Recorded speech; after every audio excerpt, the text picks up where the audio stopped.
Hello everyone, Divine Pisces 222. I had a couple of requests to do some different videos. One particularly on inner child work, and another one suggested talking about people in your lives, in your 3D life, who are actually put there to guide you, sages, so to speak. Um, so real quick, talking about the inner child work, it's really, really important that you do this. It honestly, it doesn't really matter who you go through or anything like that, as long as the inner child meditation or work or whatever is thorough. You're basically, what you're doing with that is you're reprogramming um, yourself, so to speak. It's like you're basically taking um, anything that happened in your childhood that led to any blocks in your current life, like insecurities, rejection, things like that.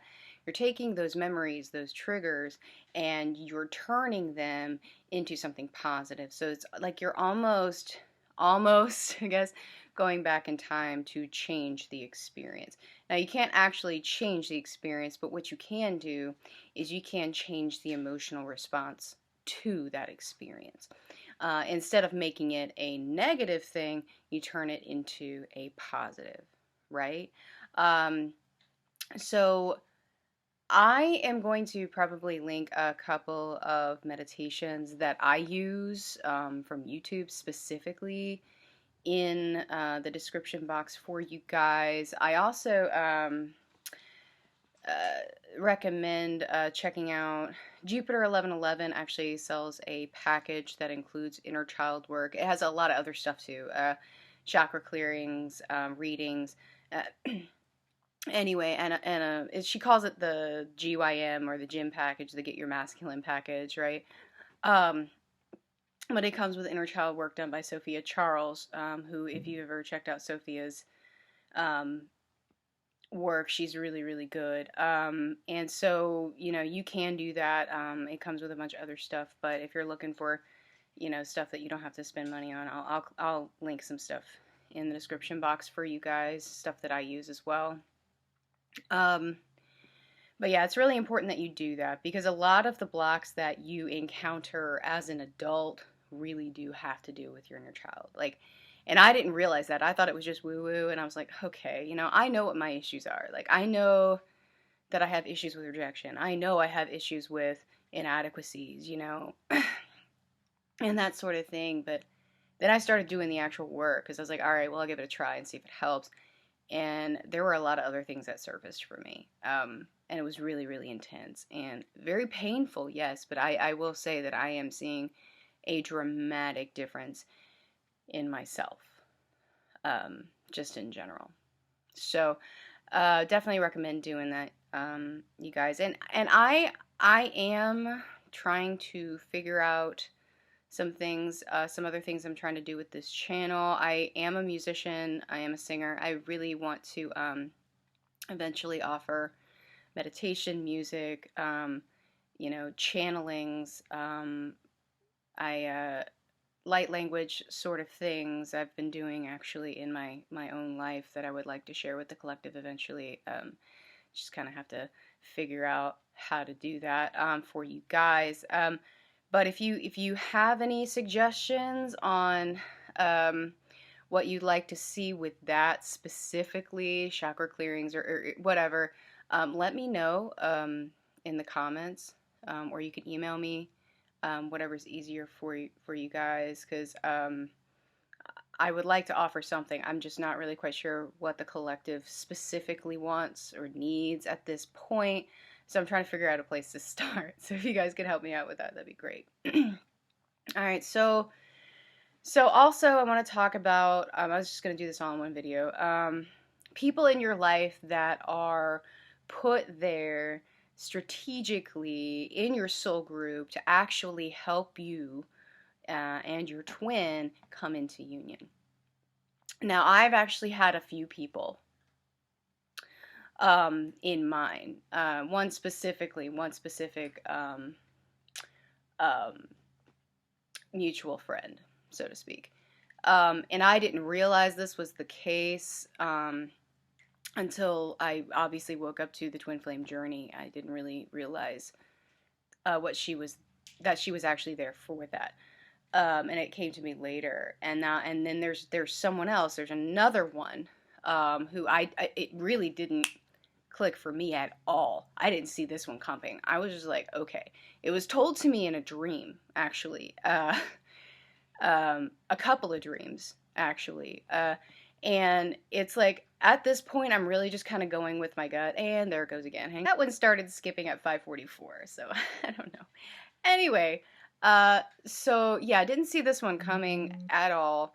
But the one before that, I mean, it was like constantly trying to push this forward, trying to push this forward. And she would always tell me she's just living vicariously through me, which I thought was kind of funny, but it was like she's just constantly trying to push it along, and I didn't realize that's what it was until much later. And now she's not really in the picture anymore. Now there's someone new who's not really new, but is new within the role. And it's like when your intuition kind of kicks in, you know, and you start using it more, you start getting more messages, right? And I'm just kind of at the point where I just kind of go with it. You know, it's telling me something it's telling me to do something, I do it, right? And usually it ends up working out correct, you know. And if it doesn't work out, I think it's because I didn't really understand the message, and I didn't really do what I was supposed to do, right? So I'm still kind of figuring all of that out. I just kind of go with it. My intuition, or I'm sorry, my I believe it was my guides who they basically showed me in the dream who the person was, which is really interesting for a lot of reasons. There are a lot of synchronicities there too. I'm not going to go into it too much, but just know there are a lot of synchronicities.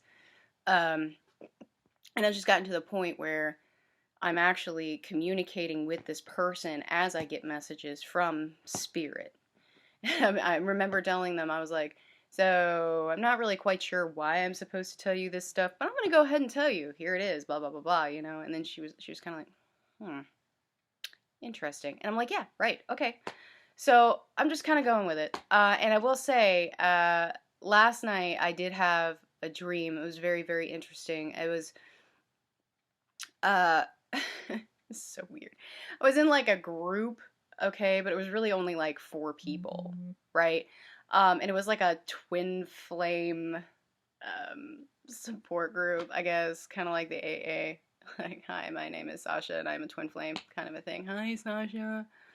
Right, but there was one person heading it who looked really familiar, but I really couldn't pick her out. I really could not pick her out of a crowd. So I'm not sure who it actually was, or if it was a representation of someone else. And then there was another person, a male, who kind of, again, looked familiar, but could not pick him out of a crowd. And my divine masculine was there, and he was on the other side of this. And for some reason, this meeting was taking place on my front steps. I don't know. Anyway, he was like in the driveway, and I was like up on the steps, and the female who was there, oh, my husband was there. Sorry, my husband was also there, next to me. She basically had my guitar for some reason. I don't know why. I haven't figured that part out yet, but she was taking off the strings. And she handed me a particular string.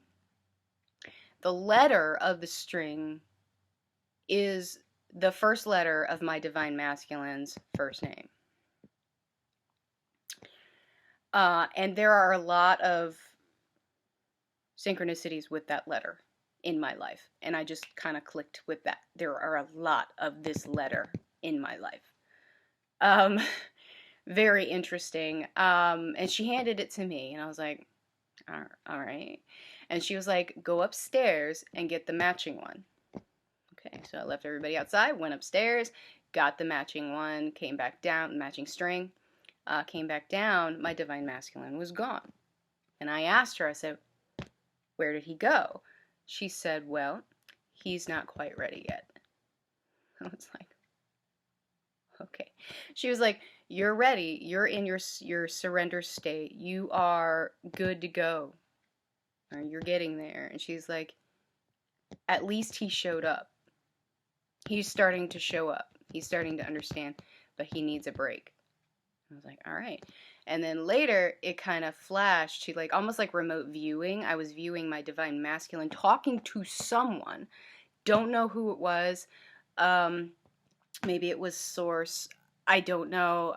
Just basically explaining to this person or this being why he's feeling trapped, why he's feeling blocked, what's holding him back. And it was basically all of the things in his life up to then, belief systems, and he doesn't want to disappoint, he doesn't want to hurt, he doesn't want to, ruin everything that he has and his reputation and things like that, when in the end, the only person he's hurting right now is himself. He's hurting himself. And he knows that, but he doesn't know how to get out of it. Thought that was interesting. Also, this sage, this woman, basically told me, this is interesting, that my husband, my karmic, is a divine feminine polarity. Which is, again, interesting because before, when we had this heart-to-heart, when he kind of figured out what's been going on with me, he had mentioned that he had seen somebody who he clicked with instantly in a crowd, and then they just disappeared. And I had mentioned that, well, maybe that's your twin flame, and I'm keeping you from finding her. So the fact that this sage basically told me my husband is a divine feminine polarity tells me that he does have a twin out there. Maybe she's not actually incarnated. Maybe that person was not actually a divine masculine, but it could be, right? So I'm holding him back and I'm going to have to talk to him about that. Oh, I will get through this eventually, I promise. Okay, so he has a divine masculine out there somewhere, and I'm holding him back from connecting with her.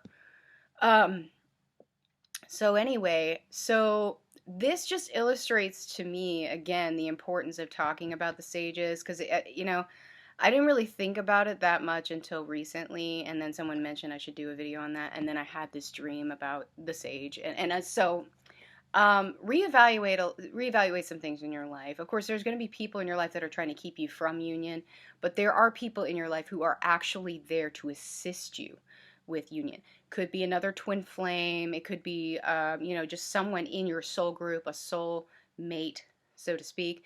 It could be someone in your family. It could be someone online. It could be somebody that you didn't really know, but then all of a sudden, synchronistically, you know them, and they understand you, and they understand your journey, and they don't think you're crazy when you tell them about it, right? So look for those signs, guys. Ask your spirit guides. Ask Source, maybe to reveal to you who is actually there to help you. You'd be surprised at the answers that you get. Just open yourself to the answers. Now, it may be somebody that you didn't even think about before. Like in my case, like it didn't click for me at all. And then all of a sudden I'm like, okay, that makes a lot of sense. So be open to it. Ask. If you don't ask for guidance, you're not going to get it. Let's be honest. I mean, you may get some, but you won't be as open to it unless you ask, right?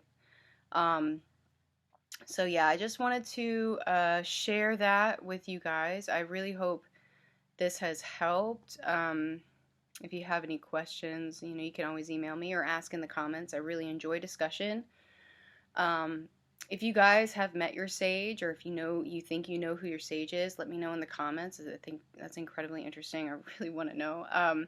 So let me know. And I guess that's it for this video. I guess I'm going to go ahead and do a reading on the next one. So thanks, you guys. See you later.